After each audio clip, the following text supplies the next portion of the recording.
Donnie and Dolly. The team is supported by ableauctions.ca. Closing your business? We can help.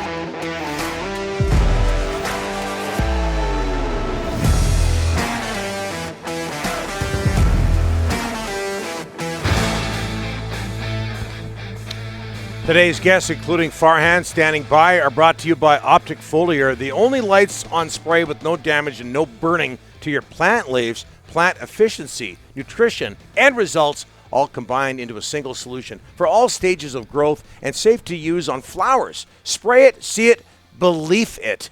That's Optic Foliar. Great to have them aboard. Visit this made-in-BC company online at opticfoliar.ca. Delaney's OK Tire in Langley Inbox, also the sponsor of our Old Man Kane, which should have come out in the first segment, by the way. This is unsigned. Please sign your text, folks. We've been inundated by them. It seems like we have thousands right now. We thank you so much for that. Please sign them. So many of them are so good, so bang on. We want to give you credit. This is unsigned. The piss-off is seeing LA and Anaheim being competitive for a cup since when? 2017. They are already better than the Canucks are now. That's the big issue here. And going into the season, the thought was, hey, maybe that Arizona trade makes a whole lot of sense because the Pacific Division is going to be weak. I'm not so sure about that at this point. Anyway, it is early. Farhan Lalji joining us from TSN. How are you, sir? I'm doing well. Just looking forward to hearing what Jim Benning has to say in about half an hour here. Yeah. We're hoping to get some of that on our show. So Colorado beats the Canucks 4-2. Farhan, you were grilling the likes of Green and Hughes yesterday. Do you expect a major move by the Canucks in the near future? Not yet. I don't think that ownership is going into this week with the thought of we're making a move. I think they are desperately hoping that this club can tread water and look reasonable. And I think it's still going to take a few more one-sided losses, right? Like we saw on the road, not just a close game last night where you can completely tack it to special teams once again. We were talking about in the first segment about the possibility, if this continues, of doing something maybe they should have done, the Canucks back in 2014, and that's starting a rebuild with a capital R. Would you be okay with that if you were a Canuck fan? No, not if I'm a Canuck fan. Now, I don't think that's the wrong thing to do, right? They're going to need to reset their reset at some point here. And the moves they made in the offseason just made it more difficult to do that because you've just added so much term to what your payroll is going to look like, right? I mean, when you look at, Connor Garland was a good move. Oliver Ekman-Larsson, so far so good, right? But ultimately, those guys now have a lot of term attached to them, even Jason Dickinson and Tucker Poolman and so on down the line. So it becomes that much more difficult. And it's also more difficult to add because you've got current pieces that are due in the next couple of years in the form of, whether it's Besser or Horvat and even JT Miller. So you've got those decisions you've got to make, and it just becomes difficult to supplement the group because of what you've added. So I think it's the right thing to do to kind of reset it further with somebody else at the helm, to be perfectly honest. But I just don't know how much appetite the fans have for that after just 8 years of blah. Yeah. Farhan, when I look at the penalty killing, and then I listen to Travis Green, and he's got no answers. He doesn't understand as well why this is one of the worst penalty killing units probably in Canucks history. When the coach is kind of giving you blank statements about what's wrong, boy, there's something majorly wrong with this PK unit. Yeah, and I wish I could put my finger on what it is from a coaching perspective, but right now it's just hard to say that they're remotely good enough, right? I mean, we know they've got holes on the back end. That becomes even more glaring on a PK. They can't win a face-off. That first Colorado goal, it was they won the first face-off cleanly, even with their second centerman, because the first guy got waved out of the circle. Then they needed a zone entry. They got it cleanly. It's structurally, it's so bad. We know the cross-team passes are really bad. Thatcher Demko, who looks great the rest of the time, just looks mortal on the PK. And you just get the sense that they know as soon as they take one that they're not good. In that moment, they know, oh, man, how are we going to get out of this? And just from a body language and confidence standpoint, that, too, is bad, right? And, I mean, forget one of the worst in Canucks history, Rick.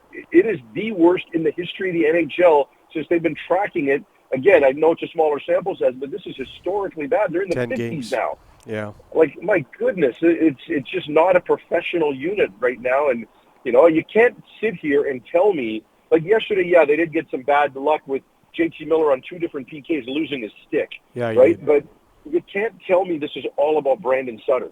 Brandon Sutter is now a fourth-line center who is being paid like a fourth-line center, right? And you can't tell me that not having him in the lineup as a right-handed centerman is the reason for all of this, right? Like, he's not that valuable. It's painful to watch. Well, their top 6 is healthy. There's no issues with their top 6. Healthy. Top 4 is D healthy. But the difference makers got to be difference makers, or else it's just going to keep going south. Yeah, and I want to ask Jim, how concerned are you about Petey? Because as I've said on a different pod, like if I was Tony Gallagher, I'd say he's a hologram, right? Like, he's just not there.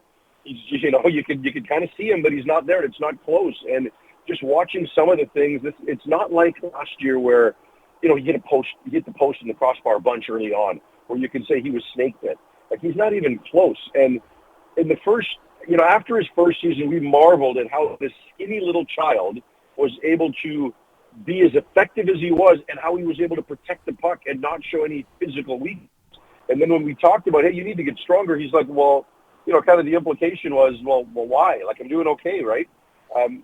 Now he looks like we expected him to look as a rookie, where he's just physically getting knocked off the puck without a whole lot of effort on the part of his opponents. And then you've got opposing coaches who aren't even trying to hard match him, right? Like, when they were on the road on that 3-game road trip, the opposing coaches just were not concerned with having him face a fourth line, right? That would never have happened before. So it just tells you what other coaches, other people in the league are seeing. So it's a real problem. And I don't think you can just say, oh, he was injured, he'll be fine. Like, this is a problem, not just in terms of results, but in terms of process. Farhan, Ryan and Rick went over a bit on our first segment. So we got time for one more question. Let me throw in one CFL question here. Lions wrap up their season tomorrow against the Elks at BC Place. Canadian Nathan Rourke is going to get the start. What's the reason for that, and what do you think is in his future? Well, there's no reason not to start him at this point, right? Like, there's nothing left on the line here, right, where you're scrapping for a playoff spot. You should take this opportunity as an organization to see as much of your roster as you possibly can. Now, I know they're not making significant wholesale changes, because I just don't know that they necessarily have the flexibility to do that, or that they necessarily want to look at a lot of guys in that regard. They are adding 5 guys to the roster because they're allowed to with the Edmonton situation. But, I think Nathan Rourke's got a big future in this league. I think he throws the ball well. He's added velocity during the season that was lost with the training that he's done. And we know that this guy's got a lot of mobility, right? And in the small sample size I've seen of him, I've liked him. So I'd like to see him get a full game here and give the organization something to think about this offseason, because you don't know what's going to happen with Mike Riley. Like, there's no chance they're going to bring him back on the current contract, right? Like, they've got to have a discussion there about trying to reduce that number. And he might have other ideas because he's got firefighting in his future. And he may decide, look, I just want to get into that right now. And, so you really should take every opportunity to get a look at Nathan. And I hope they'll look at Jamel Lyles, the Canadian running back out of Lord Tweedsmuir High School in Cloverdale as well, and see what he has to offer too, because he's a violent runner. I think you should look at ways to look at your ratio, and he might be a Canadian option at running back down the road to be in your backfield and do some things. Violent runner being a positive thing. Farhan, thanks for this. Appreciate it. Take care, guys. Try to be on time next week. Yes. Oh, yeah. The guy that blew us off on a Thursday and didn't even tell us, and he's giving us heck. Give me a break. I love you, Rick. I love you, buddy. Yeah, give me a break. Look in the mirror before you criticize others. Anyways. Thanks, Farhan.